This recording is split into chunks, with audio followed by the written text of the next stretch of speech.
Okay, David. So you were disillusioned with the city, so you decided to go. I suppose you describe it as down market a bit, and went for an interview with a bookmaker. I'm assuming there was no tea lady with. Yeah. Well, no, I mean it was someone I knew at university was connected to this chap who was a trading floor director, and he at the time was responsible for boxing odds, and he was a boxing fan but no expert. He knew about me. He invited me for a pint in a pub in Chelsea, and we sat down. And he told me that he needed someone to come and join his company, and they would be responsible for doing the boxing odds from the UK York Hall to Las Vegas. And he asked me a few questions about the upcoming fights that weekend and domestic level contests, and I was able to explain what I thought about them. And having that 6 months in the city was brilliant for me to go, right, I know this is not for me. I'm so glad I did that, because there was no looking back, the millions and all that stuff. No, forget that.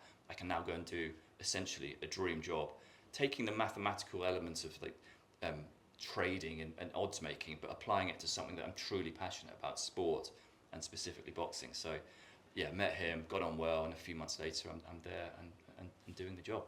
Okay, so what did that job entail at the time? Because I'm still a bit confused what a trader actually does. Okay, so again, for me, remember, it's boxing for me, so there's no data. I'm not looking at total goals home, total goals away, all this stuff. Very simple for me. I would look at the fight. Back then, perhaps there was some YouTube videos, but I'd often order DVDs, look at the matchups if I wanted to see the back catalogue of fighters, see, strengths and weaknesses. And I'd literally start with a spreadsheet and say, right, I think the boxer A has got an 80% chance of winning this fight. Just strip it down to really simple questions, 80-20. Forget the draw at this stage, just 80-20 fight. And then I look at the 80% for the favourite, and I think, well, is he likely to win a decision or a stoppage? And I say, well, maybe I think he's going to got a 50% chance of winning inside the distance. So I've now got 50% distance, 30% decision. So that 50% for the distance, I now need to split that over the 12 rounds. Let's say it's a 10-round fight for easier maths. So it's a 10-round fight. I've now got 5% per round that he wins inside the distance by stoppage. But he might be a slow starter or a very fast starter and fade down late. So you then sort of you adjust those probabilities. They all add up to 100%, and then you've got 25 probabilities for a 12-round fight for every round, the decision and the draw, and you convert those into your odds, and then you look at those odds, and you just have a feel for the prices. So I've talked about it. I'm a big thing about feel pricing. So that feels wrong. That feels right. If you offered me that price, I'd take a bet with you. So I would then adjust those underlying probabilities until I got to a point where there was nothing in that odds offering that I would be willing to bet myself. Okay, now this is still before Betfair. Yeah. Okay, so you're talking about field pricing. Yeah.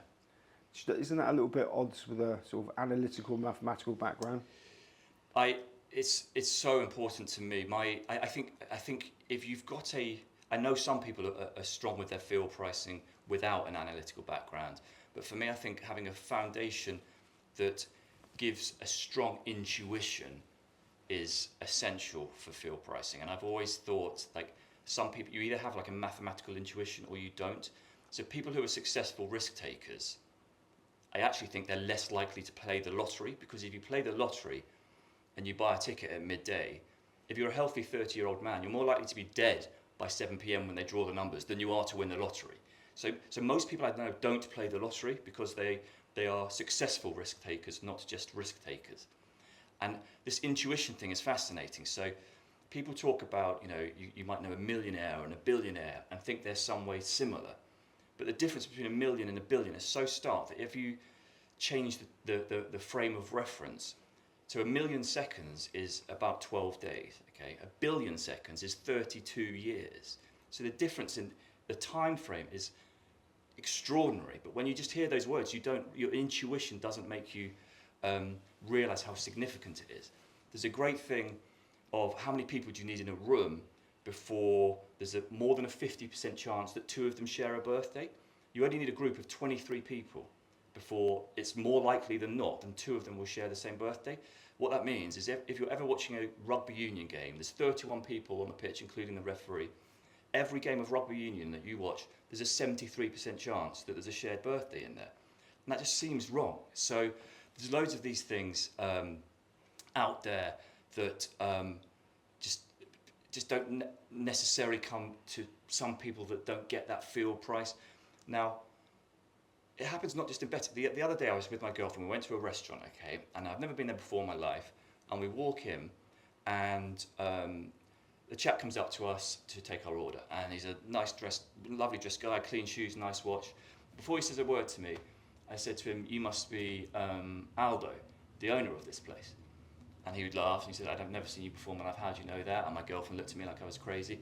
5 minutes earlier, we'd walked past a car. There was a load of cars, and there was a Mercedes there, very nice car, stuck out, caught my eye. Had a private plate. I saw the private plate. It just stuck in my mind. His name was the thing was Aldo.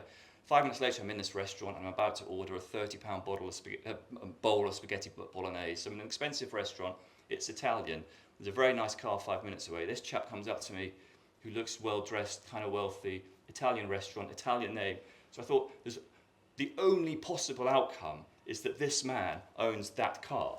And so we had a laugh, and my girlfriend thought it was crazy. But I said that any other outcome would be extraordinary. What are the odds of having two incredibly wealthy Italians in the same? So, and we've actually got something on our website that is great fun. So can I try a test with you, in fact? Of course.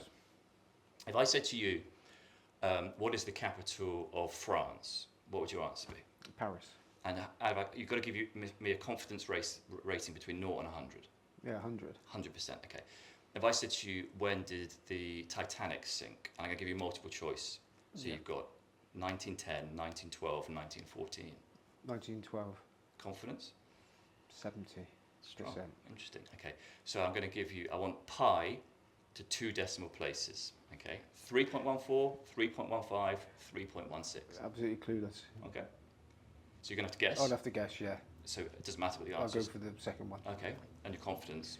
0. 0, right. So, very interesting. So you've guessed 100% confidence and 70% confidence and 0. So you've got 170% total confidence over those 3 questions. So that's roughly 60% on average, okay? You've got 2 of the 3 right. So you're actually correct 66% of the time. So your confidence in your own feel for those questions was around 60%, a bit more, 63%, I think. Your actual outcomes are 66%. So you, just in those 3 questions, you've shown a good feel. You were super confident about France and Titanic. So your feel for what you know is very strong. And that's called a Breer test. And if you take like 50 of those types of questions where you know or you don't and you rate your confidence, you get an actual objective rating about how strong your feel pricing is. Okay, now then, so when you were pricing up these boxing matches, I'm assuming that then it was much more difficult to find what other people had priced up. When you spotted a glaring rick, were you emptying your wages on?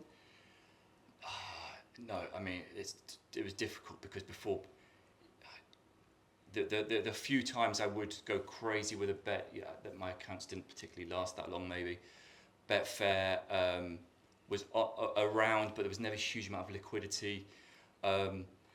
With boxing, my stake, I'm very open about how much I stake with boxing, because you can do all the work up front, you can do the best assessment possible, and then because it's a subjective scoring system, unless your guy wins by definitive stoppage and it goes to the cards, there's always that risk that judges see something differently. So for boxing, I think the biggest I'd ever bet would be a couple of thousand on a fight. Anything else, I just know the risk involved of me being right but not getting the win made it, I've got friends now who don't even follow the sport but will ask me for previews and will bet more than I'm betting on a fight I feel incredibly strongly about. Okay, so back in the day when you were doing that, it's all still done by telephone, I assume, where you were working. And what sort of bets were coming in? So yeah, we just started going online. It was I was there for the first internet bet, and then within weeks we went from 0% online to 80% online in a matter of days. For the boxing, again, this is why I changed career a bit, because the boxing was it was kind of a novelty sport still. You had Tyson and Lennox Lewis knocking about, but I would price up all the fights months in advance because I was excited that they were being made, and we'd get no business on them until fight week. And then fight week would get pretty much 80% of the action, and then the fight day and even the hours before the fight is when all the action came. So we could build up a position in 3 months that was wiped out in one day because of the lopsided nature of when the business came in. In terms of actual numbers, so again, you talk about the millions you get in the city. The biggest profit I made for my company back then, trading a live boxing match, was £40,000.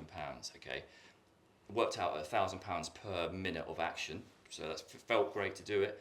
Back then, when you finished your shift, so this was a Vegas fight at 4 a.m, you write down your P&L on the whiteboard and you leave, and you pat yourself on the back, and then I come in on Monday morning and I see my £40,000 record profit wiped out by some second tier football match on Sunday afternoon that is made 5 times that much. So the boxing, it was not big numbers. So how were you trading them live then? What was the process?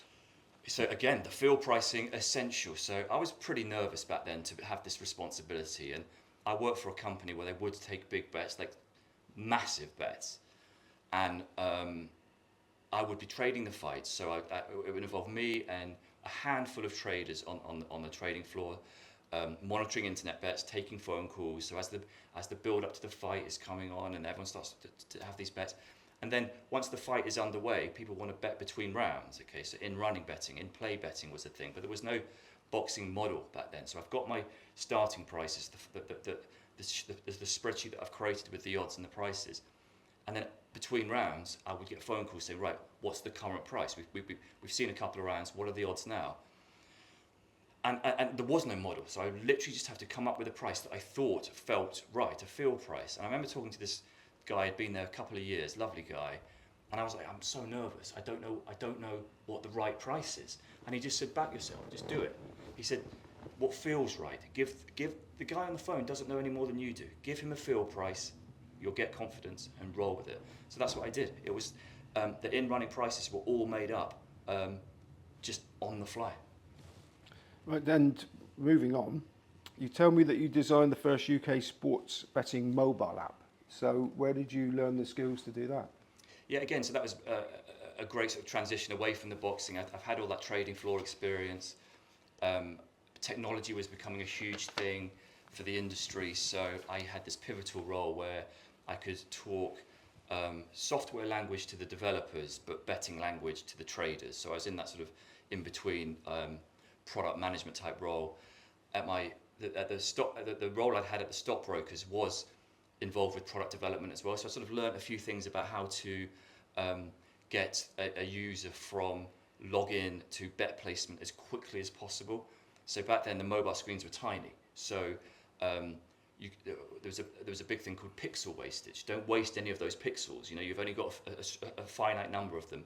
So and also back then the signal wasn't reliable. So if someone's betting on their phone and the signal drops, is that bet confirmed? Is it not? So it was all about speed and efficiency of getting a user from picking up the app to getting a bet placed. And it was all really common sense stuff, but absolutely principles from that I still use today in our current products. I'm a big thing on design, never having more than 3 colours. Like, it puts the mind out if you see too many colours on something.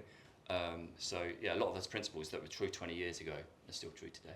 Okay, just briefly, you also did a part-time job as an online boxing journalist. Was that a financial thing or just an extension of your film study? The latter. It was brilliant. It was. I could probably get into quite a lot of detail on that because I'd met Mike Tyson before one of his fights in the UK, and I posted that photo on a British website, and the owner of that website got in touch with me and he said, how did you meet Mike Tyson? Can you do this for me? And he gave me these incredible opportunities over that period.